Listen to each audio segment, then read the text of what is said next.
Mening arzuyum. Assalomu alaykum ustozlar, kichik do'stlar. Mening ismim Turkinas. Bu yil 7 yoshga kirdim. Hozir Kanadada yashayman. Men koinotni bekmi yaxshi ko'raman, chunki u nihoyatda chong, qiziqarli hamda to'liq sirliq. Men chong bo'lganda astronom bo'lishni va NASAga berib ishlashni arzu qilaman. NASA degan nima deydingizmi? NASA degan davlatlik aviatsiya va olam qatnashish idorasining qisqartirilmasi. U bizga nurg'un uçup beradi. Masalan, planetlar, Quyosh sistemasi, qara o'nkur, yana men va siz yashayotgan yer shari to'g'risidagi barliq hujjatlarni deb berdi. Menmut kainatga dair nurg'unlagan bilimlarni dal NASA'dan bilib olgan. Men bu arzuyumga yetish uchun dadam bilan birga davomli izdirman va tirishib o'rganaman.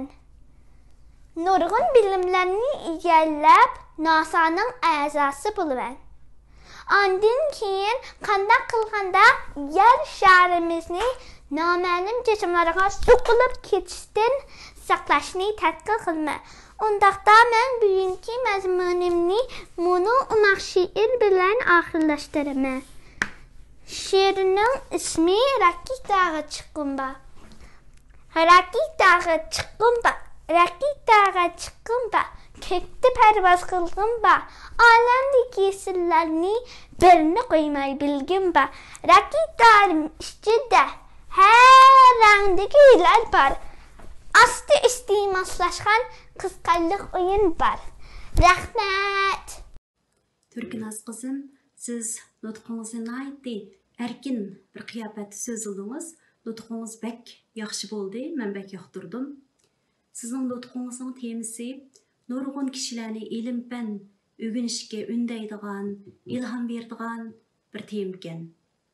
Siz ham NASA'ning qandaq tadqiqot o'rni ekanligini balla tilida ravon qilib bizga ifodalab berdingiz.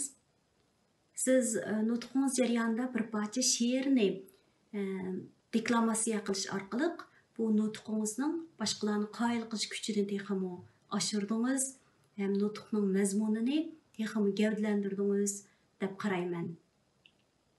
Nutq so'zlaganda shu badan tilining roliga sal qarashga bo'lmaydi ekan.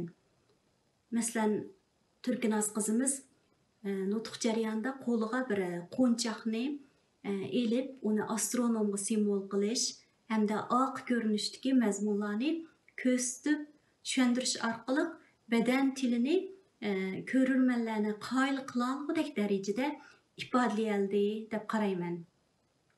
Turkinas qizim, undan boshqa sizning ovozingizmi naytdi jarangliq ekan. Nutq so'zlaganda ovozning jarangliq, ojuq bo'lishi intayin muhim. Sizning yana mijozingiz ochiq mijozlik, erkin, do'stona xarakterga ega bir qiz ekanligingizni faraz qildim. Sizning shu go'zal orzularingizga yetishingizni, olamning sirlarini aytishingizni ham bu orzuyingizga yetish uchun har bir qadamingizda tirishchanlik ko'rsatishingizni umid qilaman. Siz kelgusida cho'qim bir yaxshi notiq bo'lib chiqa olaysiz. Sizga omadlar tilayman, Turkinas qizim.